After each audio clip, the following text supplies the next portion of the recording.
Hello everyone, Attilio April back here again. As you can see, we're on the set of ECPW Fully Charged. I had been starting to break the set down and still had the camera out and decided I'd sit down and shoot this video real quick. As you can see, Stargazer is not next to me. Schedules didn't quite line up to do this. This was a very spontaneous thing. So I'm going to speak for him in this cold opening, as I feel like we both feel pretty much exactly the same way on the current topic. Now, the video that you're about to watch was filmed late last year before the unexpected passing of the legendary, late and great Akira Toriyama. Now, Akira Toriyama is a creative visionary who not only made the childhoods of my generation, but of the generation before me, as well as the current generation coming up now. Very few creators can create works that are basically resistant to time and carry on to multiple generations of people. Whether it be Dr. Slump, or Sandlands, or the big one, Dragon Ball, whether it be his work in video games like Dragon Quest. Akira Toriyama was a creative visionary, albeit not much known for his peak writing, as he was very much known for writing himself into plot holes that he'd need to spend multiple chapters writing his way out of. But he had an iconic art style, and it laid the groundwork for modern shonen and action anime today that many new properties still take inspiration from to this day. And it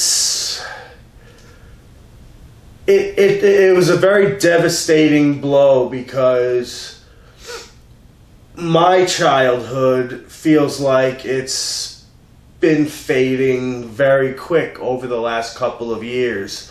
What with the passing of Kevin Conroy, the iconic voice of the Batman, Jason David Frank, the passing of the Green Ranger, and now the legendary Akira Toriyama, as well as many other creators and iconic people that have created better lives in their own ways for many people.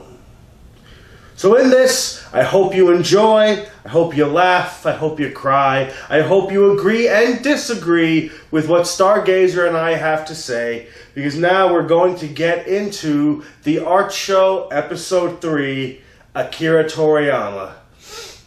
And Toriyama Sensei, thank you for everything that you've done in creating so many childhoods and creating so many dreams and entertaining so many people.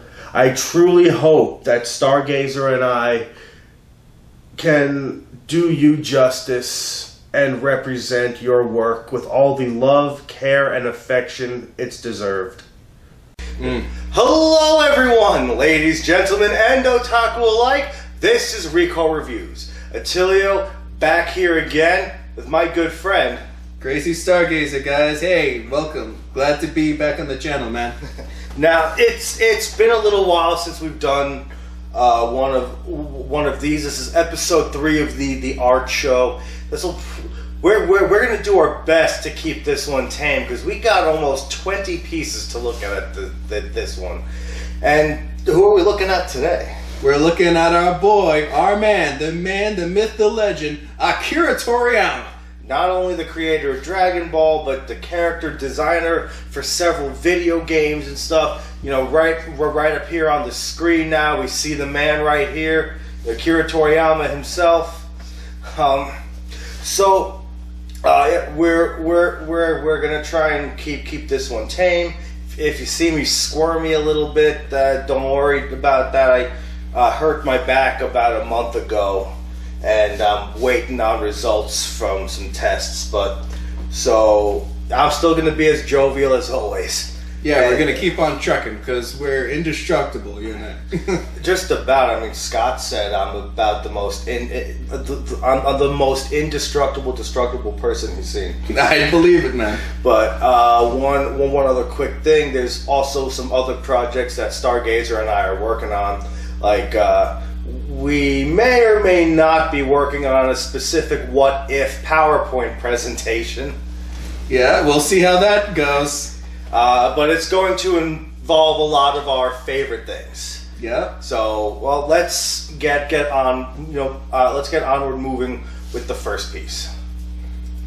All right, here's actually a screen grab here for one of the early manga of Akira Toriyama called Dragon Boy.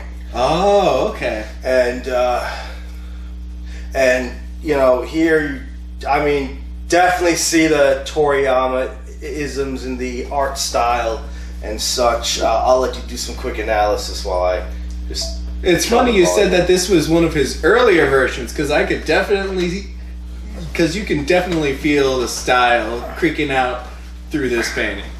Definitely reminiscent of a lot of the different characters. I can name a couple. Yeah, you obviously have what would become Shenron here. And if I remember right, Dragon Boy was a one volume kind of one shot. Mm-hmm. If I remember the backstory on that, all right. You have the main character here who kind of looks a little Gohan-ish, I'd say, early Gohan, a little bit of Goku in there. I was getting early Yamcha vibes. Definitely with the weapon on his back, I would say. We kind of have like what I see as a blend of what would become Bulma and Chi-Chi. You see some Chi-Chi here, you see some Bulma in the face. But overall, very, very solid. Oh, and one other thing. One of the rules I tried sticking with when finding the pieces for this was try not to take any screen grabs or any art from the anime adaptations of his work. Mm-hmm. Although it's done in his style, I don't entirely see that as Toriyama's work if it's done by a big animation studio and such. So and it sucks because a lot of Toriyama's work is easier to find in anime form. It took me a long time to find these pieces. And just online and looking. So I tried my best to find pieces that, to my investigation, was his original work. That's fair. And you know what? I think you make a good point. So yeah, I mean, just solid. You got your normal Akira Toriyama isms. This guy's clearly 2 feet tall, jacked. Yeah. Not sure what the exact proportions in the manga were. Again, it was very hard to find real screen grabs and other stuff, scans of the manga and stuff. Some of it was kind of scarce, but everything's solid. It's fun. It's playful. You get a sense of adventure. Yep. So I think good to move on with the next one here. You see, going into there. Ayla from Monster Quest. No, not Monster Quest. I'm sorry, Chrono Trigger. Ayla is a fan favorite character of Chrono Trigger. As you can tell, cave woman type style. Mm-hmm. Definitely more of the 90s Toriyama art vibe, for sure. Of course, Chrono Trigger was a game that came out on the Super Nintendo, which was peak 90s. What are your thoughts as far as anatomy and structure and proportions go? I would say that one of Toriyama's kind of interesting kind of styles is how he manages to get the body to be very realistic, but he has more of a cartoonish facial expressions. Yeah, I can definitely see that. Or least a more cartoony facial structure. Mm-hmm.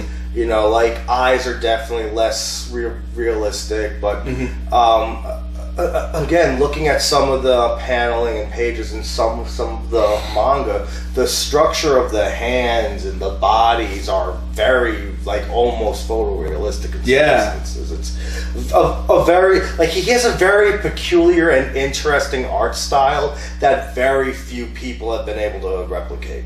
I think one thing that would be interesting is to see.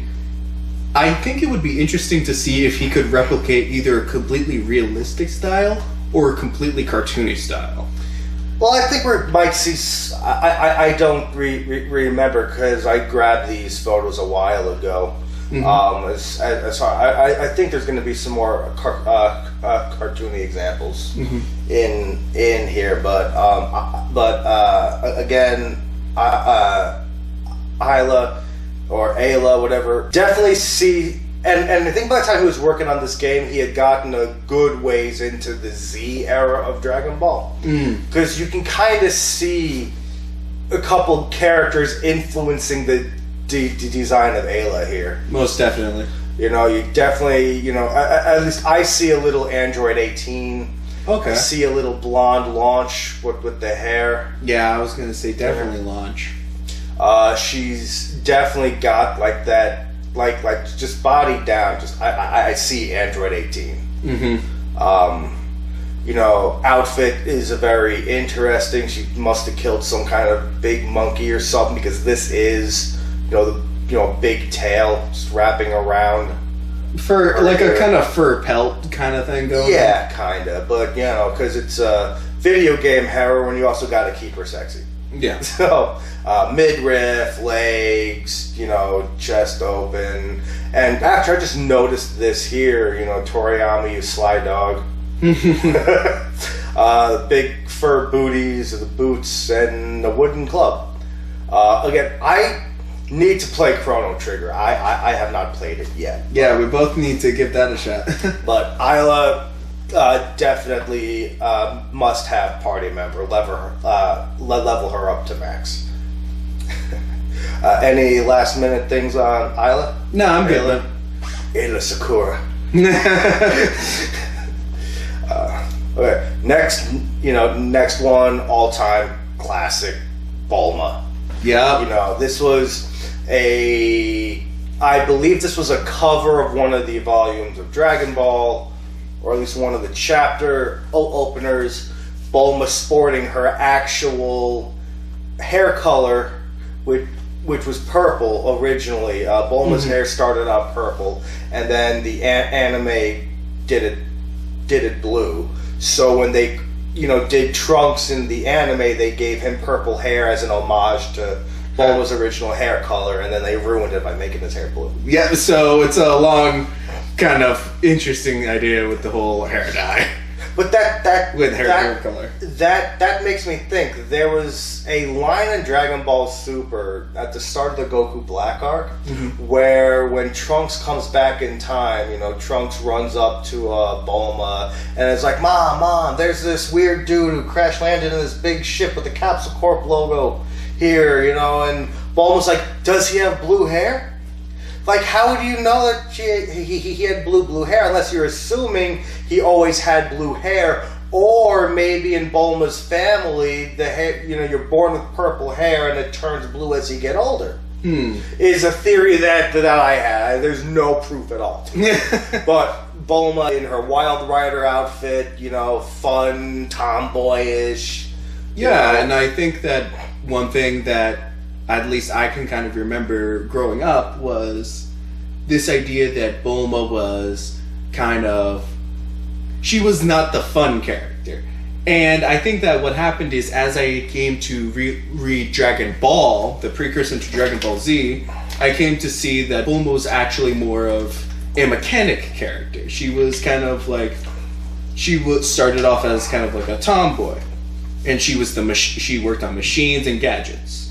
Yes, absolutely. She was definitely more of that kind of character, really. So I think that I also heard some people talk about how Toriyama also is able to draw all the complex mechanisms on machines. Yes, he's a very techie. Like it's interesting. Toriyama's, what I've heard, is a car guy and a motorcycle guy. Loves them. So he like, let's see if we can get more of a closer look on Bulma's bike here. Yeah, you can see all the little gears and bits of mechanisms. the motors, and it's like how Hayao Miyazaki is like a big, like, fan of planes and flying machines, because he always has a spectacular flying sequence in all of his movies. Which brings up the question: if we ever cover Hayao Miyazaki, do we go with the movies he's done, since that is his art? Because he was the lead designer, director, and head animator on a lot of them. Well, that's true. I think we would need to think that one out. I think, but very interesting little details here. On like Bulma's gun here. Of course, it doesn't look like any realistic gun I've seen. Like a mix between an M16 and like an Uzi or P90, whatever. Very good detailing on the. Very good detailing on the clothes. Bulma doesn't wear a bra. So, but that's something that's also very common in a lot of Akira Toriyama's early manga and stuff. Is like any manga and stuff like that. Especially in Dragon Ball, there was a lot of fan service. But very good shadowing, shading. Like, I always liked this specific character design. The one pant leg, the boots, the mismatched pads. It looks like she went through a couple of scrapes because she got some bandages on her face and her knee. You got Goku in the background here. Yep, just Goku just living his best life. Yep. And depending on when this volume was, in a possibly incorrect colored outfit. Because this was probably from the early parts of Dragon Ball, and he didn't have an outfit like this until he started training with Roshi. And the one he did have was blue. Or like purple-ish. But yeah, very cool, very fun image. Gets a lot of, like Bulma's personality and attitude in there. Goku's jovial attitude. The anatomy, again, is very good. The body's pretty realistic. She's, looks, with like, I mean, maybe the waist is a little too small, but, looks like your typical athletic 16-year-old. So this one definitely, again, solid image. And again, with this show, if there's bad art to be seen, we will have it, and whatever, and largely, we're positive about it. But with Akira Toriyama, it was really hard to find anything that could be objectively bad. Yeah. I mean, the guy's been in the business for a while. I see. So next one here, we have a tribute piece he did for one of the, I think it was the 10th anniversary of Naruto Shippuden. So we got a little drawing he did of Rock Lee, which I think looks really interesting in Akira Toriyama's art style. Yes. Now, did Lee wear his headband around his waist? I don't think so. I don't remember. Honestly. I do not think so. But yeah, so like, if you guys really not too much to discuss about this piece. It's just an interesting piece of art. It's Naruto or Rock Lee and Akira Toriyama's art style. Yep, and of course the guy made his bones on martial arts anime, so of course a character like Rock Lee would really be toward his style. And I think that the outfit, the detail work, I think looks perfect and exact to Rock Lee in the anime and the show, the manga. Again, like all the little details are there. Again, I don't remember if he wore his headband as a belt. He might have. I've never been the biggest Naruto fan personally. In the face here, you can tell it's Lee. He's got the Lee eyes. But like, and again, this just makes the interesting blend between the Naruto art style and Akira Toriyama's. You know, face looks good. You know, it's just a solid, fun piece. You know, yeah. So what do you think? I think it's almost a dead ringer for Rock Lee. The only thing, of course, would be the proportions have been shortened. Yeah. And I think that this was mainly a stylistic choice. I don't think it's a detriment on Toriyama's part at all. Well, it could also be he might have been doing a take on like Rock Lee as a kid, even though it was for the Shippuden 10th anniversary or something. Yeah. You know? So yeah, I would say that this would be a dead ringer, but definitely stylized just enough so you could tell who it is. Let's see. So the next one we got up, it's the follow-up piece there. The Naruto drawing that he did for the 10th anniversary. Again, very, very cool. The eyes and face is definitely more Toriyama. The hair is very Toriyama. Yep. Rock Lee looked very like on mark, and Naruto, he said, "Hey, well, let me draw Naruto like he's in Dragon Ball." Pretty much. And yeah, it's solid. And maybe the hand's a little weird there. The knuckle looks broken off to the side, but yeah, now that you kind of pointed it out, that might be like the only bizarre looking, thing. Looks good holding the kunai. Did Shippuden Naruto always have the bandage leg look, or was that only after a specific thing? Again, I would say that there are certain probably stylistic choices that he took here. You can even tell the outfit doesn't quite match entirely. No, but I know that this one is supposed to be based off of the Naruto Shippuden design of Naruto. It's close with the black top on the sweater or the jumpsuit, whatever it is he wears. Still got the open-toed boots, which I've always thought was an odd stylistic choice. But then again, Tsunade wears high heels. Yeah. And fights in high heels, which I've never understood. Part of the design of these characters, fashion apparently takes you gotta take a lot of cues from fashion, apparently. I mean, I guess. But yeah, it's Akira Toriyama drawing Naruto from Naruto.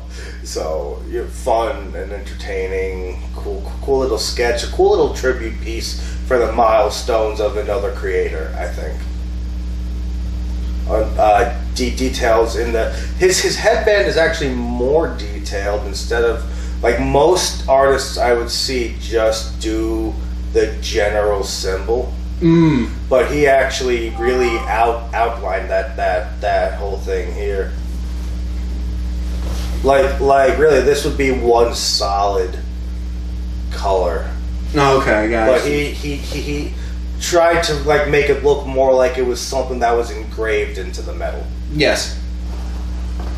But yeah, alright, cool. So Toriyama does Naruto. I think we're doing alright so far. This is, I think, already piece 7. Let's move on. Okay, here is another thing from I think the series is called The Pink Jack Story. Okay. So here's the main character. I think her name is Pink Jack. I'm sure. Not 100% sure. Again, this was adapted into a 90s or like late 80s OVA. Yeah, I'm definitely getting the 80s fashion vibes. But again, the rule I tried set, don't grab from the adaptations. Even though those early ones would be much closer to his style. If you've seen the original Dragon Ball versus his Dragon Ball manga, very close to his original art style. But, again, this is a screen grab from a panel in one of the pages of this manga. Again, you see his love for like tech and machines. I was just about to say something like that. Looks like a camera bot. Yep. Maybe she's filming an 80s TikTok. Yeah, something like that. And also, he can draw. He's also very good at drawing organic stuff, so like creatures, monsters. Yeah, this looks like Manila got off the wrong side of the bed and was even worse than usual. You gotta love. Now, normally most artists that I come across usually are either very good at drawing tech or drawing people. So to be able to draw both is very impressive. Yeah. Like, which brings me, I'll save this for whenever we do Hayao Miyazaki, but I'll probably bring it up again. It's going to be like a year till we get to it. He was always good at drawing things, but not great at people. So he took up a hobby as a people watcher, so he can learn different anatomy stances, and watch people at the park or at the train station or something and sketch them and work on, all these different things that would lend to his art style when he draws people. A little snippet. Toriyama's is giving a little show for the armpit guys out there. I want to say, I also want to point out her expression, very expressive. Very happy, jovial. But again, very simplistic. He has a way of getting away with a lot of emotion with just very subtle expression. Yeah, that's true. I mean, I see a lot of artists, and this also may just be from the times that he didn't like overly highlight and express in the eyes the way a lot of artists will do now. It's just the eyes are very simplified, very easy, just a typical like Toriyama isms here. Again, like very simple like mouth that you see in Learn to Draw Manga by Chris Hart or fucking Christopher Hart. Yeah, like to draw a line and you loop around, you put a little nub right there, and there's your anime mouth. Yep. Again, very just easy nose. Like, this is all stuff that I do when I draw, when I was learning, and that I still do, because it's effective, You can definitely tell that he's using simplicity to its best. And if you look here, in her helmet that she has here, or her little headband ear covered thing, there's speakers in there for her microphone and stuff. For radio, so he considered that. So, again, like, looks like, let's see, again, like, I've found very few images of her with her hair, like, totally down. Like, this is the first one I found and confirmed it was, like, his. Again, I see some Bulma here and maybe a little bit of like blue-haired launch, like good, jovial, happy launch. Yep. Again, very tomboyish type character. She's clearly some kind of adventurer. Knee pads, elbow pads. She's got some kind of shoulder pads going on here, which I'm not sure how they're totally just staying on, because it looks like they're just clipped on under the arm here. And they just sit there perfectly fine, I guess. Side pouch, it looks like it's a water pouch, or there's some kind of device sticking out. I was gonna say, is that that could be a holster? It might be too. It is designed like several other leg holsters, clipped around the thigh right there, the hamstring thigh, whatever.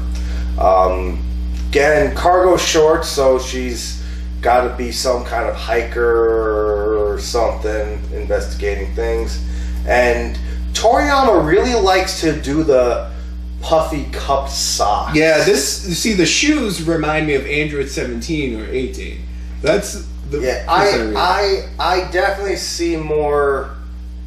You know what? Maybe Videl too. Potentially, yeah. She had the shorter socks where 17 and 18 had to go up a little bit higher. So, like I said, fashion is a big part of character design too. It's one thing to draw a character in the nude, and you get the figure drawing, you get your Michelangelos, but then you also want to put some clothes on them, and you can get a lot from that too. And you know, again, as far as anatomy goes, I think this is one of the better ones we've seen so far too. Yep, aside strong from Isla, who was much later on. Mm-hmm. You know, strong. She looks tough. I think she has better proportions, you know, waist-wise than that Bulma sketch did. You know, I feel like Bulma wasn't eating enough. She looks healthier. Mm-hmm. You know, Pink. You know, Pink looks healthier. Mm-hmm. Just little, and just you know, like little background things too. Whatever this is, the like flower and vine design looks really nice on whatever this is back here. Yeah, so it's like very and zoomed out, it looks like it's more intricate than it really is. So, all right, surprisingly we've been on this picture for a bit. I think. Like there was some surprising lot to like take in on this one. Yeah. Guys who like navel, there's your midriff. So there you go. Toriyama's out there to support your fetish. Toriyama's got your back, guys. Okay, so speaking of, here we have the twins, and believe it or not, it was hard to find like original drawings of these two from Toriyama. All right, because this is Maya and her sister. I forgot her name because she's the least interesting of the two sisters. Anyway, they're both from Dragon Quest IV. Make another appearance in 3D in the Dragon Quest. What was the name? It was the Mushi game of the Dragon Quest. Dragon Quest Heroes. All right. Where they multiverse that shit. Oh. And you play an original character and his friend, Southern Knight chick, and this dude who's a knight. They're both British, and this big multiverse crap happens, and then some key characters from various Dragon Quest games appear in your world and team up and stuff. And again, a lot of the art of these characters are all fan arts and other AI things. And, okay. Art from other designers and creators for games and appearances and other animes. And so it was very difficult to find a Toriyama original or something that I can confirm as a Toriyama original drawing. All right. For the designs of the game. And again, Maya and I think Mina. So I think that might be the name. I might be wrong. So I do want to mention that. Here? No, that's just Dragon Quest IV. Okay. So I want to mention that obviously these two characters look very similar. I think you said they were twins. Yes, they are twins. And I think this is a great example of showing how changing the outfit a bit, changing some facial expressions, changing just how they conduct themselves can really change. Oh yeah. How you view a character. Like Mina is definitely the more composed, serious one out of the two. A lot more conservative in her outward appearance. Her thing is she is a psychic, thus the crystal ball, and we all know magic and fantasy is a big part of Toriyama's whole thing. Again, very a little bit mismatched on the eyes here, but I think, but again, like this is clearly like a quick concept sketch of what the final design would ultimately end up being, but still we have to adhere to what we see. So in this piece again, it's more like with all the details that you see, it's also very simple. Yes, he keeps it. This is definitely very simplified. So I think what he was going more for was a sense of flow. So here you can tell like she's a plank of wood. whoosh, very straight. And for her, you can sense more of a line of action. You can sense her movement. Well, that also plays to Maya's character. She's a belly dancer. As you do. Who can turn into a dragon and wipe the whole field with fire. Okay, I didn't see that one. So, she's the fun, flamboyant, energetic one. And that shines through in her outfit and her stance and what she's doing. And again, all of this, it just plays into what an outfit and a pose can do to a character. Like you could easily look at this and think it's the same character, and they're trying to figure out, like what do we want this character to be? Well, this one will tell a better story. This one will sell copies. But then put them both in. I'm telling you a story. Look at my crystal ball. Oh shit, my sister's naked again. So, and again, they've got the jewels and gems, all over and stuff. I think he took these, this concept of some of this stuff and then applied it to Broly much later on. Oh yeah. No, I don't think he had anything to do with that first Broly, or maybe he did. I think he definitely was consulted for the design, at least. Maybe not the movie. Possibly, but I don't know. But yeah, I think it might be a little much, or maybe at least to differentiate the color on some of them. Yeah, because all the green. There is a lot of 1, 2, 3, 4, 5, 6, 7, 8 just on her, and 1, 2, 3, 4, 5, 6 on Maya. But she's got the metal rings, the bracelets that click and make noise when she's dancing, the metal bikini. Another one of those jewel things, the loincloth held on by a tiny bit of metal, and the thigh band. Again, this looks a little wonky here too. Yeah, again, this looks like he's more of a doodle. Again, they're both actually wearing the same sandals, but. Again, she's got the dance accessories and so on, and Maya's everyone's favorite from Dragon Quest IV. I could give some love to the other one. She seems she's a good character. I think she shows up too in the Heroes game. I haven't beaten it. I'm not 100% sure. I forgot how far I am, but yeah, when you first meet Maya in the Dragon Quest Heroes, you find her in a cave and she's bored waiting, so you find her and she's dancing, and everyone's like, wow. Especially since this would be marketed toward, small children. I think it was a teen-rated game, I think. Well, that's true as well. Well, yeah, but yeah, so Maya and Mina, I think her name's Mina. I hope it's Mina, because I've been calling her the wrong name the entire time.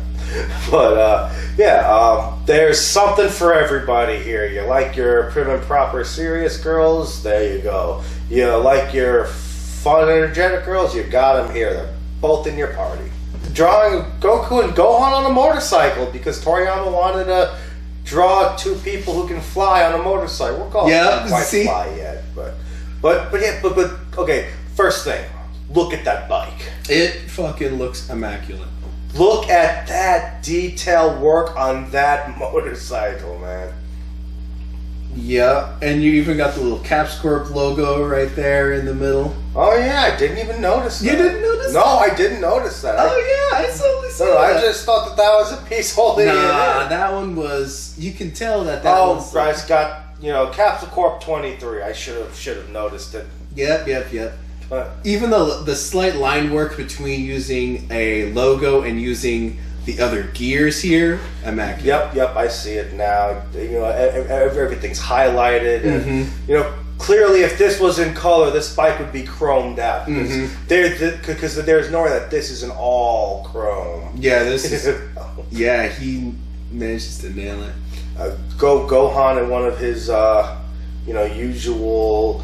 My mom wants me to be a scholar outfits. Yeah, this was Gohan in his small, private school kind of look. This kind of looks like this would be just pre-Z. Yeah, definitely. But Goku still wouldn't have his power pole.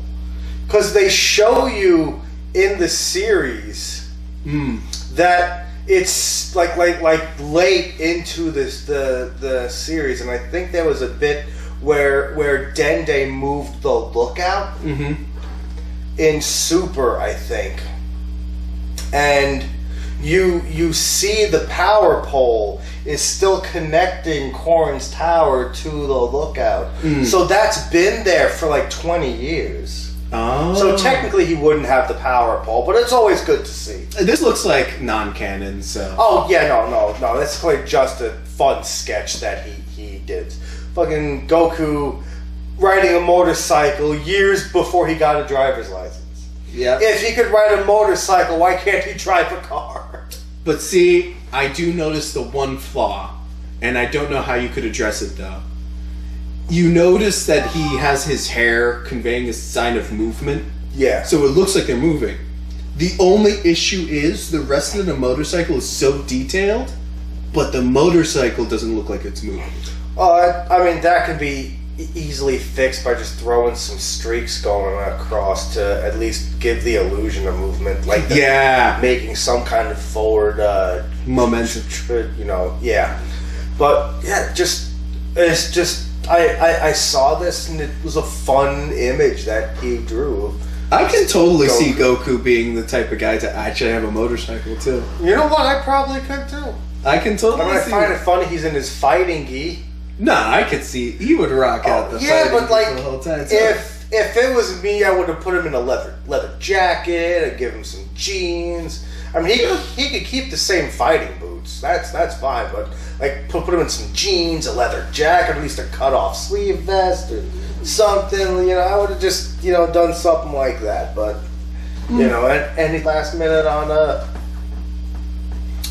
again, it's like the mix between the technology and then you have his characters just is incredible.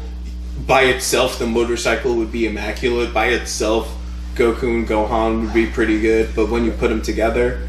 And anatomy's really solid, too. Yep.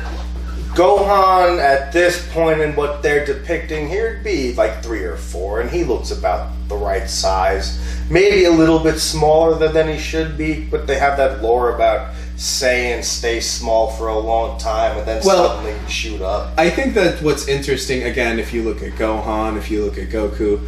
and most of his child characters, they tend to be a little bit on the chubby side. Yeah. So definitely. as children can be a little chonky when they're when they're small. I mean, even when Goku was at his strongest as a kid, he would still frequently depict him as like a chubby kid. Yeah. Even though he was like benching houses at that point. Like when, and it's weird, sometimes the art would fluctuate depending on scenes, and I wish I could have gotten some stuff from that.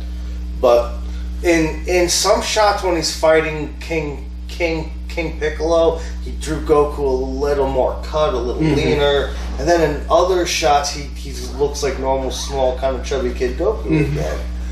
And again, especially with like the early and late Dragon Ball or early Z, the face is very simple, but again, you get a lot of emotion off of it. You can tell that Goku right now is... It's interesting because you do convey the sense that if you were to see this image, you could convey that Goku is not as innocent as Gohan, obviously, but you can still convey that he's kind of... that there's still something dangerous about him. Yeah. I mean, and it's not just that he's an adult. You can kind of sense... You kind of get the feeling... you don't ride a motorcycle dressed like you're constantly ready to fight unless you've seen some shit.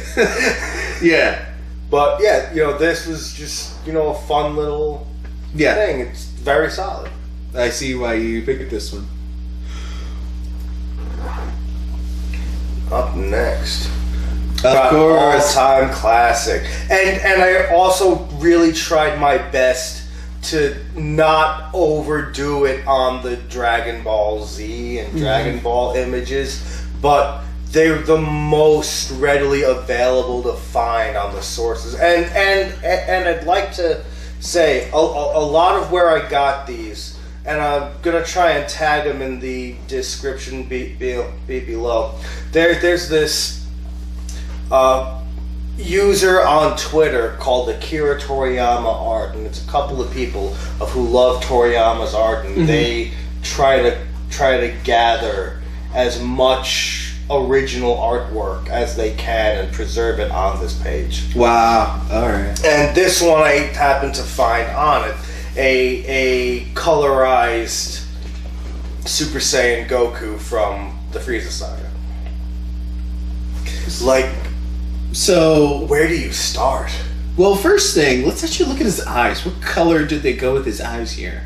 Oh, green? The green like it usually is. Okay, because I seem to remember some people disagreeing about his eye color in Super Saiyan. Or at least, maybe I'm going under a Mandela effect here, and I imagine his eyes different. I mean, I remember the eyes always being green, but I mean they're colored green, but described as turquoise or indigo. In the Fusion Reborn movie, there was a throwaway line by Hitler where Goten and Trunks went Super Saiyan and wiped out his whole army, and Hitler pops up. Blonde hair, blue eyes, super strength. I should be recruiting them. Anyway, so I suppose the color can be up to the viewer's discretion. My brother's colorblind, so he couldn't tell. So let's look at the overall anatomy here. What do you think of his anatomy? He's been hitting the gym. Well, definitely. I mean, I mean, granted, the most jacked Goku has ever been has been after that Frieza fight, and he was pumped up from the Super Saiyan. Yeah. And then every other kind of Goku after that was more of a slim, athletic build, like really cut and like big, but not too big. As far as the anatomy goes, I think it's really solid. I think that around the chest, you have most of the anatomy good. Just the arm seems a little odd to me. I don't know. What do you think? I mean, I think as far as proportions go, it like his proportional anatomy is really solid. Proportions look okay. I think Akira Toriyama has always drawn bare torsos a little odd because, I mean, granted, he's very detailed, but if he didn't have his shirt on, the abs, although would look like you could grate fucking roast beef on, but always looked a little odd to me. Like a lot of his females, I feel like their torsos are a little too long and thin. With some of his male characters, I think they're a little too short. Like this is all like hip to leg. Yeah, he's got long legs. If you actually kind of see where his belt would lie, his leg makes up most of his body. Yeah, so you would see, let's take it from the center to his right side. So you have the belt knot here, and it come to about here. This would be his hip. Yep. So his hip to down here is his whole leg, from here to here. So there should be more ab, honestly. Like his hip should probably actually start about here. Well, I guess it could be. Maybe the belt is just tied up instead of being at the pelvis. Maybe it's just at around the stomach. I mean, yeah, maybe his pants are higher. But I noticed this with other characters like Tien and Piccolo and some other characters, where it just feels like the upper body is just a little too small. And like just one of the guys of who I wrestled once has kind of the opposite problem, where his torso is actually just a little bit longer than it should be, and it makes some of his movements a little stiff and awkward. I feel like you'd have a similar problem if yours was just a little smaller too. So if it was me, I'd probably just expand his back down a little bit more here, and this would probably be where the belt line would go, just under where it is now. And I think that would kind of fix that maybe awkward look you may have picked up on. But I do want to point out, of course, the battle damage is freaking immaculate. It looks great. Torn up clothes, blowing in the wind, shirts what's left blowing, the wristband, the belt, the cuts up, the bruises, the blood. You know, fun fact. Goku, like this specific Super Saiyan hair look was dubbed the fuzzy look because his hair was more fuzzy looking when he first became Super Saiyan, and especially when it's colorized, and even in the anime, and they addressed it in some of the video games, like the Budokai Tenkaichi 3. Yeah. Namek Saga Goku Super Saiyan's hair looks less solid than Cell Saga Super Saiyan and onward. Like they addressed the slight shift in art from the show. I think that, again, now that I kind of look at the hair, everybody kind of, I think, thinks they know Super Saiyan hair until they actually have to draw it. Yeah. It's like, oh, how hard can it be? And then you realize, wait a minute. This is way more difficult than I thought. When I was a kid, I would try to draw Dragon Ball so much, and I never felt like I could ever get the hair right. The hair is, you think it's easy. Oh, how hard can it be? Some spikes. But you just can't nail it. And again, speaking of his anatomy, the musculature is prime. Oh yeah, of course. And again, his hands. Look at how good those hands are. I want to say, may I say something? Yeah, sure, go ahead. Now, if you're going into Dragon Ball, kind of the philosophy of Dragon Ball was always, don't judge a book by its cover. So a lot of Dragon Ball started off with Goku fighting a dinosaur, an army. Yeah. He was very small and he was fighting something very big. By the time you got to Z, appearances kind of mattered. So instead of Goku appearing lean, like he started off as, but like this kind of lean but confident to it, he started to look like a genuine badass in the way we would understand. But that would also kind of be natural because of the constant training. Yeah. Like Goku from a kid has trained and progressed. Like when he got to like Teen Goku in Dragon Ball, who he kind of got at just the tail end of that before, like up through when he fought Raditz, that kind of late Dragon Ball, early Z kind of teen build, very, very fit, obviously very toned, where the years of and keep in mind, this is a man who trains in 100 times Earth's gravity. Yeah. And trains with fucking weights that make Superman blush. Yeah. So, like, naturally you would have a more bulked physique, which is why I think in more recent, tellings, Goku's size fluctuates, and Vegeta's size too. Like in the times of peace, when you're just kind of doing more sparring for training rather than strength training, they got a more lean athletic build. I think that for me, I always kind of felt more partial to the more lean Goku, just because I always got more of a Bruce Lee vibe.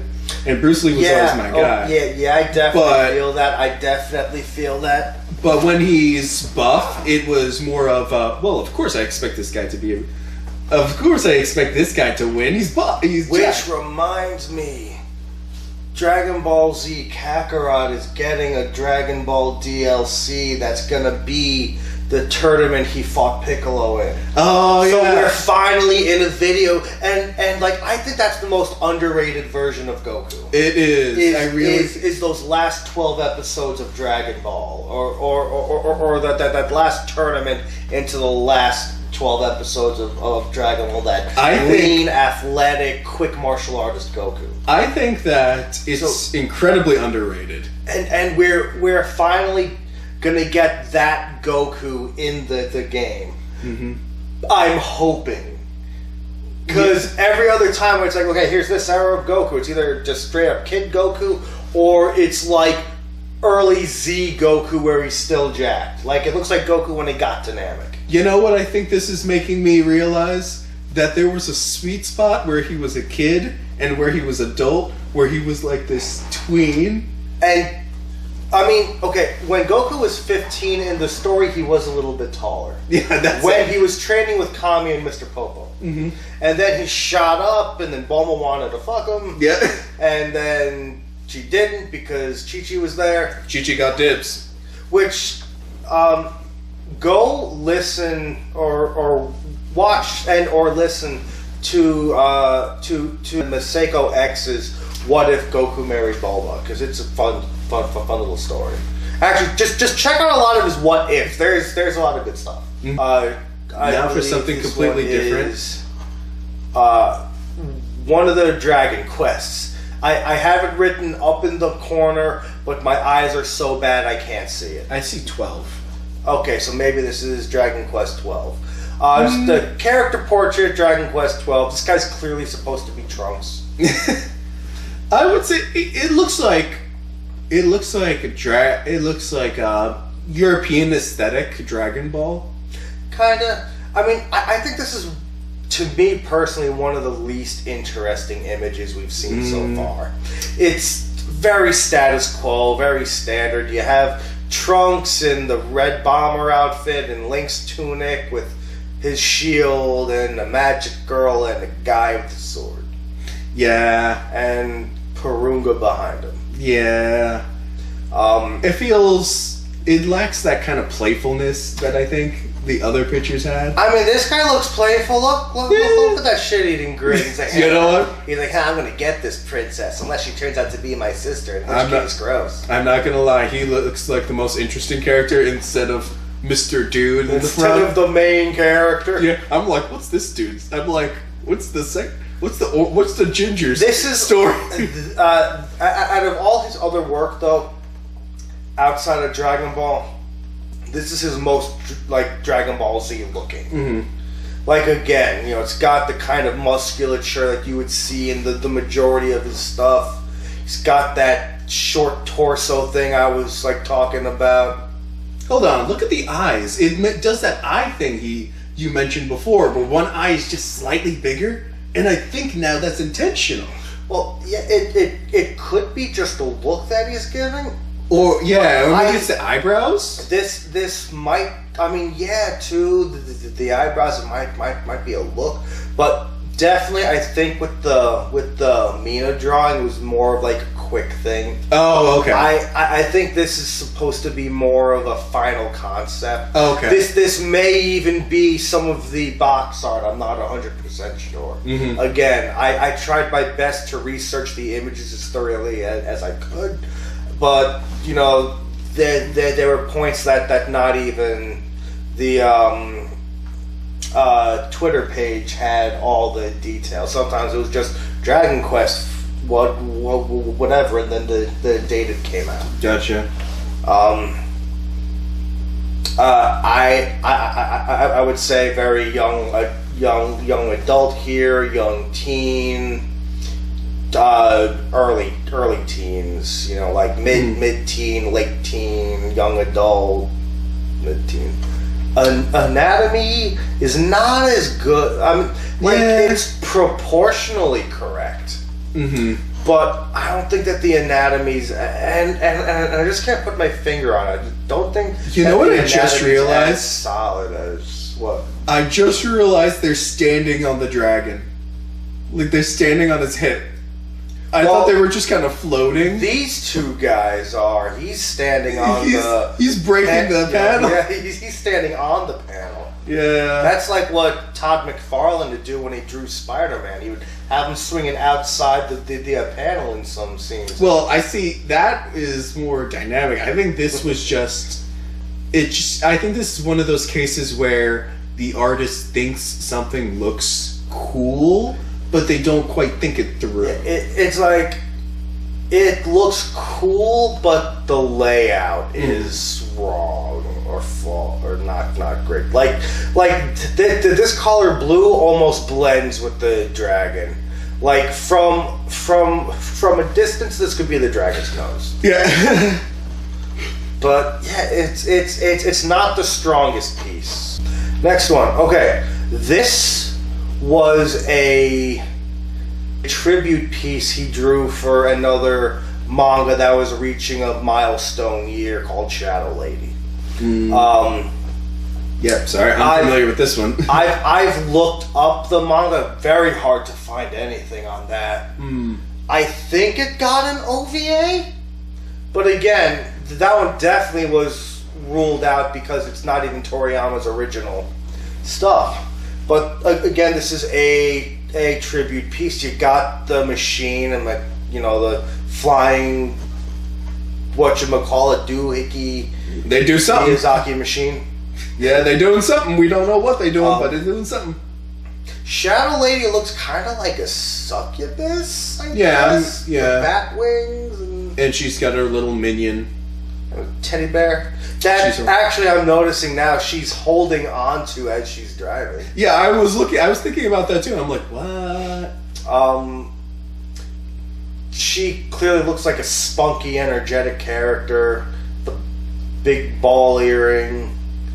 And again, like this is a little bit harder to critique in the sense that it's Toriyama doing a take on somebody else's work. Yeah. So, but I thought that this was a really fun piece, really cool and stylistic. Like what we were talking about in the previous image, where sometimes when he tries to detail too much, it doesn't look good. This detailing looks phenomenal. Yeah, I like how you can tell it would have been so easy to just have the bike like not curve and just go straight. Yeah, but he has it curved, but she's like still on it, completely confident. She's like set up, right? Just piloting the thing. It's got the smoke whooshing right at it as it's going. So you can tell this thing is going like at a speed, and she's versus Goku and Gohan on the bike, where it shows them in motion. Yeah, but everything else looks like this looks like they're fucking going.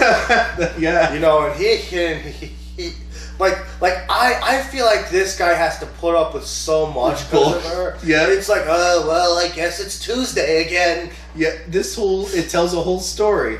You can tell that this guy is clearly. I totally believe she just broke into a kid's house, stole his teddy bear, and he's like, "Shadow Lady, don't you have enough of those things?" Yeah. Look at this, background kind of gothic, a little Soul Eater looking in the back, actually. Kind of Soul Eater background. Solid colors. This looks like if Tim Burton asked Toriyama to sketch something for him. Yep, I can see that. Fun, energetic, makes me want to see some of the original Shadow Lady stuff, see what it's all about. One thing, lighting is really good here. It's clearly lit up from the city underneath them. Perfect shadowing on the face, the lighting, on the leather outfit. The mechanics of the bike. It's just good. The lighting and I think anatomy, and it's fun. It's energetic. It's peak Toriyama in a tribute piece to somebody else. Here's everybody's favorite guy, Trunks. Favorite edgy boy. The John Connor of the DBZ world. Yes. I never really saw him as edgy so much as, He's just traumatized. Well, poor guy. well, now we know. We as the fans know that that's trauma. And he's clearly in his timeline right now, too. You see the decimation. Yeah, you can see the background. At first, it looks, again, like you kind of take a first look. You can kind of say, okay, he's kind of standing, mountains, clouds, and then you kind of see the cityscape. It's like, okay, there's city, but then you notice there's craters in the city, and you're like, wait a minute. And then you do a double take. 66. You know, Trunks. We actually kind of have a more dynamic camera. Oh, little lizard. Yeah. Little lizard looking at him like, what the fuck are you doing here? It's like, I saw everything. They didn't stand a chance. I saw it all. But interesting that the Capsule Corp logo is red. I don't remember it being red. Although this was his blue jacket. So this could be before he went back in time. I think that for this one, the major piece, of course, is actually, and this is going to sound weird, the rocks. Yeah, they're very detailed. They're very detailed rock, and they like kind of jump out at you, which leads your eye to Trunks. But Trunks himself just he kind of seems like, yeah. He's like, well, here we go again. You can tell Trunks has just put up with some bullshit. Well, Mom's drunk and I'm going to stoically stand on this rock till midnight. Yep. I wonder what the androids are doing. Oh well. You gotta wonder how they kept themselves occupied for that long, too. I know they went around destroying things, but... I think that might be all they did. I mean, on occasion, Android 18 would be like, hey, if you give me good free clothes, I might not kill you. And then she gets mad when 17 kills the guy, and he's like, I was actually going to let them live. This is the only place with my size, asshole. Yep. So, but, yeah, I mean, not much to really say as... It's detailed, it's gorgeous, it's atmospheric, you got a lizard guy here. Atmospheric, that's it. Yeah, it's like the backgrounds, it's like Trunks himself, you kind of have him like he's kind of pointing toward you, but he's actually kind of just a part of the picture. The more interesting part is kind of what's going on in the background. It's really taking in the whole emotion of what's going on. Yeah. Clearly something happened in the background upon closer inspection. It's what went on in the background. You know, you see even the rocks are broken up. Like, maybe this was after a fight and he's just standing here like, that just happened. Yep. You know, Trunks looks good. I think from this angle, the short torso thing doesn't really look, but I always feel like Trunks had more of a normal sized torso where he was drawn. I think what helps with here the is proper purple hair, Toei animation. I think what helps here is, again, he's kind of pointing toward us just a bit. So, like, his head is, like, toward the direction of the camera. And it gives the illusion that he's kind of away from us, you know? Now, wasn't the hilt of his sword brown? And these are the wrong colors, too. Maybe it was just to make it, like, pop out, because if you had it brown, it would... Just like brown on brown, I get it, but still, like, just little... Yeah, this is probably not... But I'm also not 100% sure what the animation studio changed versus what Toriyama original design was. Because again, Bulma's hair was purple in the manga, but the studio made it blue to make it stand out more or something. And now, well, Trunks has purple hair here. There's not too much to say about it. I just thought that this was a really interesting and atmospheric piece. There's a lot of silent emotion in this one. Yeah, exactly. All right, bang right through that one. Ooh. Okay. And again, guys, I've tried my best, but there was so much more Dragon Ball available. Yeah. Cover of Dragon Ball Volume 22, which is funny. The Dragon Ball manga, I don't think ever really had the title Z in it. I think it was just the anime that had Z. Oh, okay. Because this is clearly Super Saiyan Goku and it's just Dragon Ball. Mm-hmm. But yeah, Super Saiyan Goku powering up, got the veins, Yeah, anatomy's good, hands look really good. I think in this one with him hunched over, in this drawing, he's got a normal sized waist because here's his belt line. Yeah. So I think that might look more normal if he was standing in this one. Yeah. Of course, his expression. Oh yeah, look at that. But see, now here's what's gonna tick me off: the Saiyan hair. We literally just saw where it was like it wasn't as detailed. Well, yeah, like that's again the difference I was talking about. That was the fluffy Super Saiyan hair versus the other Super Saiyan hair he would get later. That even Budokai Tenkaichi 3 addressed. That era of Goku had fluffy looking hair. This one afterwards doesn't. Now, I don't know where Volume 2 takes place. Looks like based on this, it's Namek. I'm thinking that, yeah, it looks like Namek too, so. But, anything specific you got on this one? I think that, again, his expression is very good, but unlike the other Super Saiyan version where I thought the muscles were very well defined, the muscles here seem very realistic, but more rounder. Yeah, I definitely see that too.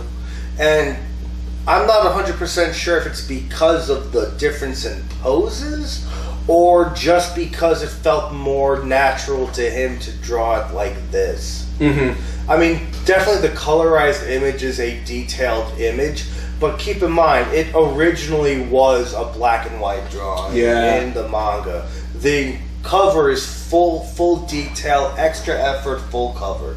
I mean, full color. So I feel like maybe he wanted to put extra emphasis on certain things when you can see it in its full glory. I think that, again, everybody knows this, but manga is in black and white, unlike American comics, which typically manage to be in color. So what happens is manga and American comics typically kind of go through different approaches. You can kind of compare the two.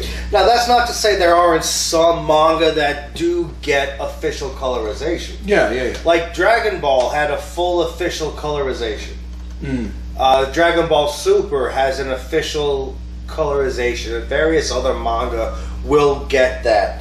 At the very least, some of them, if they really want to flesh certain things out, will have a few colored pages so you can at least get the full scope of what the characters actually look like. Oh, for sure, but I can distinctly remember the first time I was exposed to manga, aside from the fact you read it backwards. One of the things that always struck out to me was that it was in black and white. And I think that Japan very much had to tailor their comic market to that. You know what I mean? Yeah. That just reminds me when I was a kid, I had these Dragon Ball Z comics that were, and I don't know where I got them, who gave them to me, or how I got, or like how they came into my possession. It was a future version of you. But it was like your standard single issue comic that would encompass one chapter of a volume from a manga in comic book format, black and white, back to front, like you would read a normal manga. I didn't know the difference when I was a kid. Yeah? So I treated it like a fucking coloring book and ruined all of them. Yeah. And now I'm thinking back, like, how much would those have been worth if, one, I still had them, and two, if I didn't fuck them up. And when I was a kid, I was a little shit. I hated normal form Goku because Super Saiyan was so cool. So in those books, I would try to color over the black hair. And this is still early Frieza saga. Like, he hasn't gone Super Saiyan yet. In these comics I had.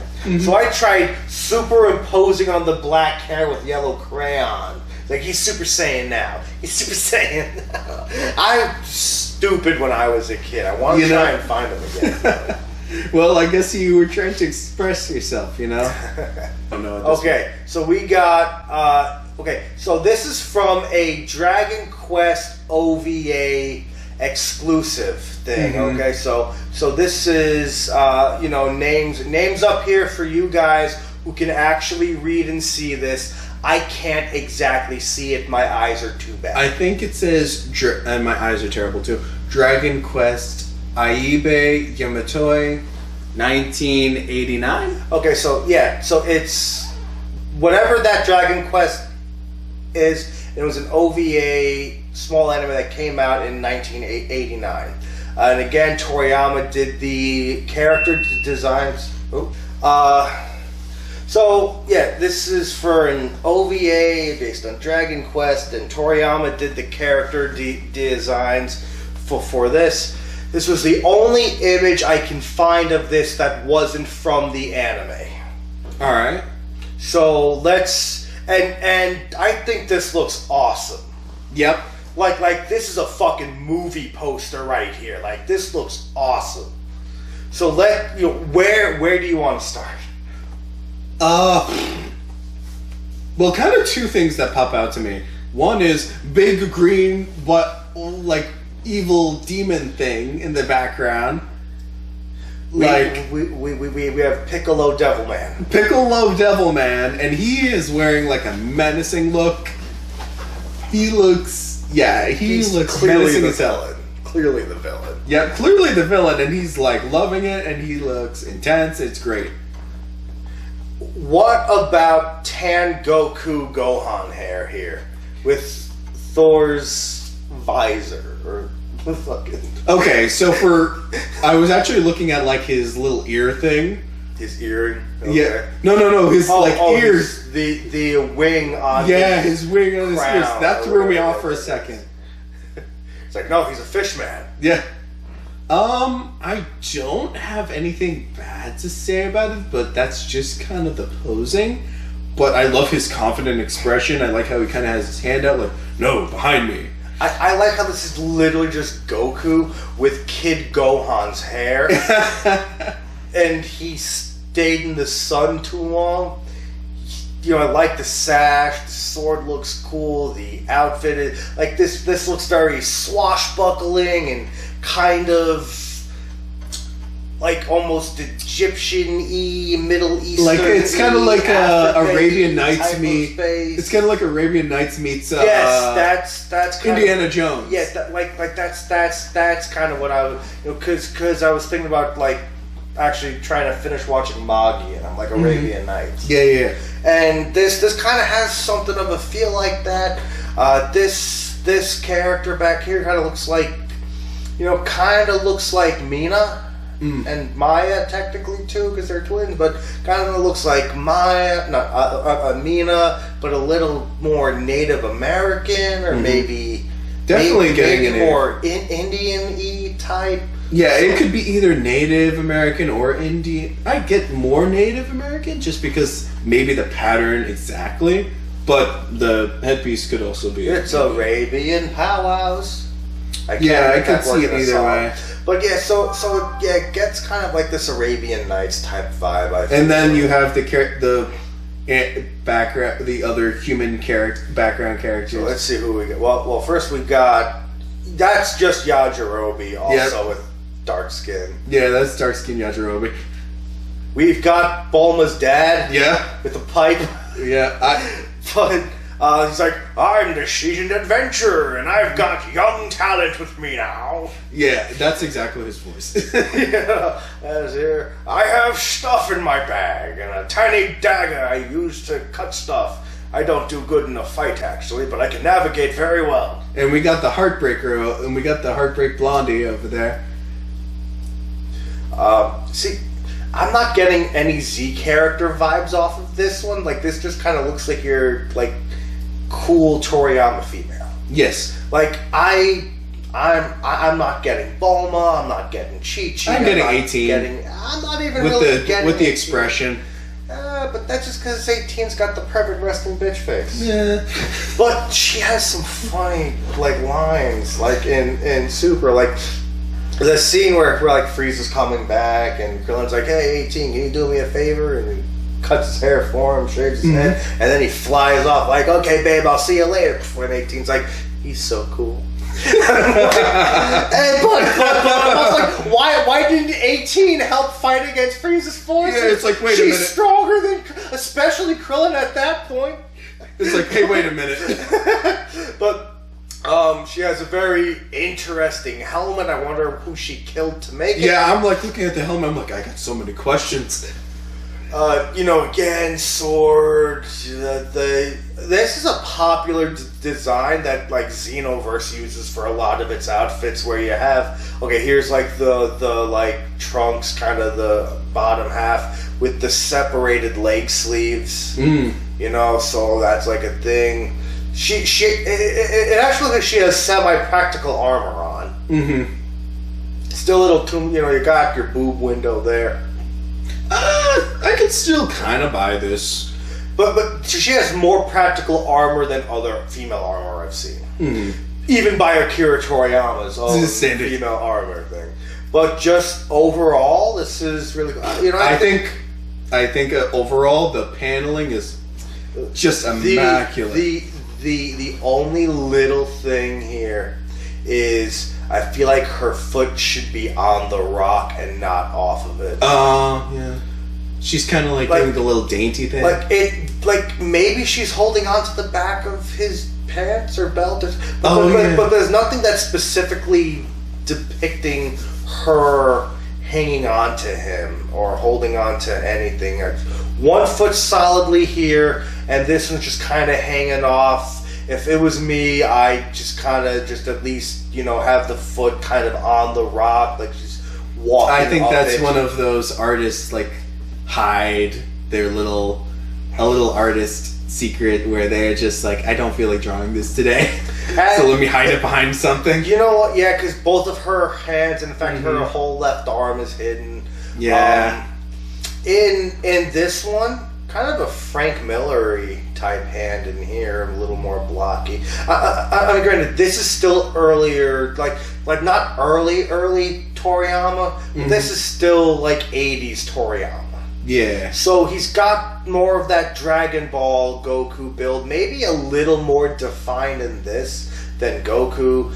The hand doesn't look as detailed or photorealistic as his later Z stuff is. But again, overall, like, this is a movie poster. This looks awesome. Yes. So yeah, I think let's move on to the next one. This is a portrait he did from that's I guess depicting one of the dungeon scenes from Chrono Trigger. Wow. And this is one of my favorite pieces that I've seen.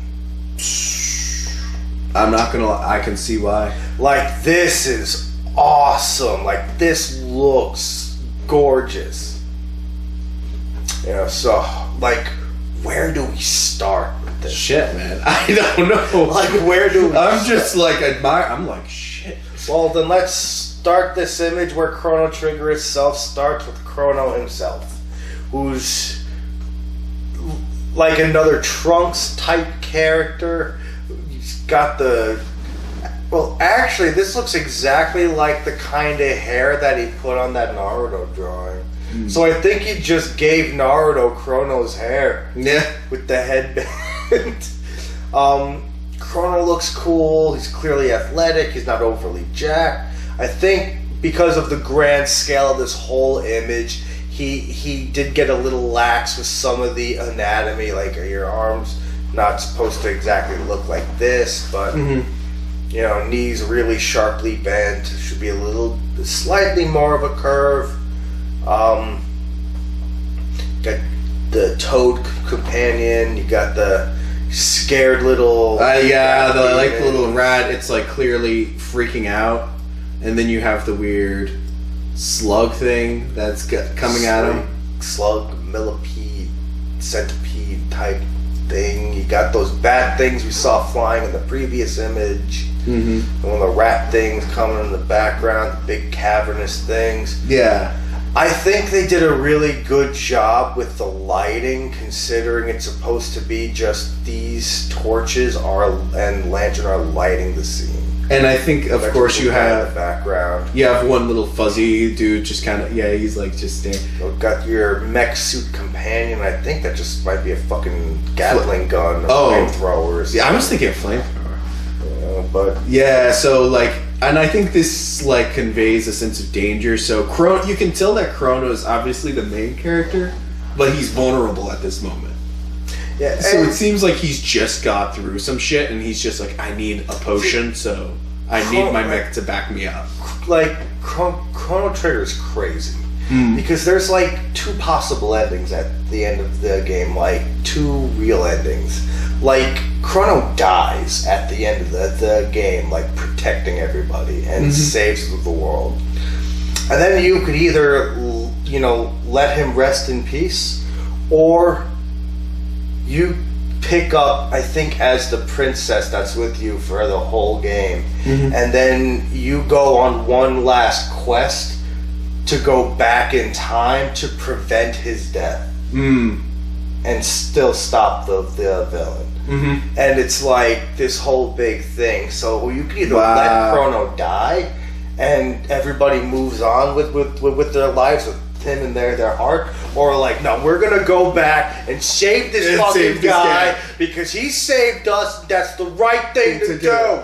Wow. So yeah, I mean, like, this just You make me want to play Chrono Trigger. so good. I guess the thing we should take away from this is we should play Chrono. Yeah, everybody should play. Okay, it's more. It's expensive as shit to find it on Super Nintendo. But one of the most optimized ways to play it, there is a DS version or a 3DS version that added original animations to the game. So it's like, again, you take Akira Toriyama's art style, you apply it to animation to fill in for some cutscenes in the game, because really when you get into the game, his artwork is turned into sprite work. But yeah, I just love this picture. It tells a whole story. It makes awesome. makes me wanna watch the whatever the hell they're doing. And actually, that's why this was the last piece. Because this was just the best of the bunch. So yeah, I mean, that was a pretty, I think, good look at Akira Toriyama and his work. Yeah, And just video games, manga, shows. Dude's very talented at what he does. Clearly, I think one of the interesting thing is he seems to be very good at a lot of different things. Yeah. Simultaneously. It's just, if I had one critique, and again, who am I to critique this man, the great Akira Toriyama, it almost seems like he's more interested in it more having fun than necessarily making something fantastic. I mean, this is also still the guy who just writes on the fly. Yeah. Like, story comes second to the art. Which I think is a credit to his talent, but maybe that's why his drawings are so good. But he also has this thing where he'll keep writing himself into plot holes that he'll have to, on the fly, write himself out of.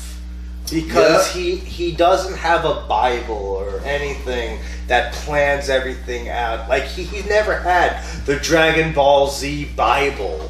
That says it's going to start here and it will end here.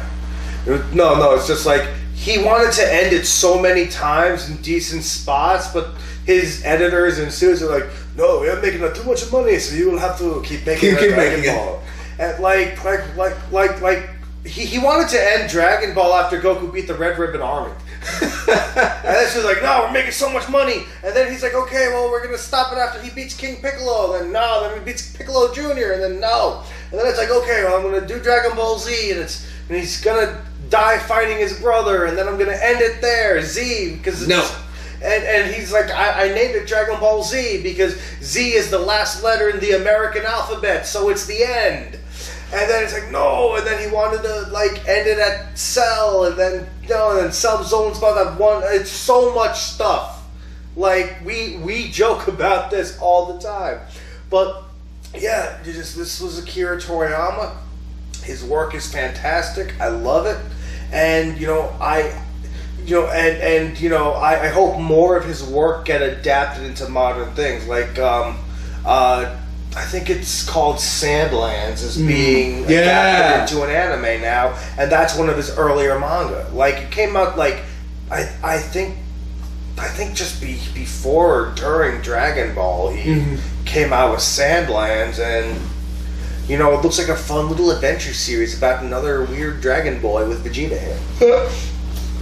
Yeah, so obviously we know him from Dragon Ball, but it's clear that he has a lot of versatility if he really wants to.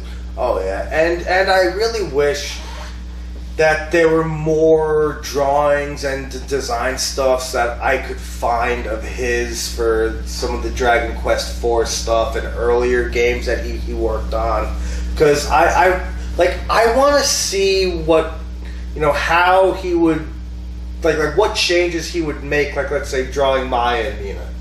Now, like how would he do them different today? But anyway, like that was Akira Toriyama. This was episode 3 of the art show. Last little thing. Okay, so we got to pick one of the pieces to try to recreate in our own style, Right. or at least a character from in here. So we're just going to take a look, guys. So we picked out what we're going to do. It'd be floating up above us and probably way back in the past, because most of this is going to be cut out anyway. Tune in, enjoy. Thank you for watching. We love you guys.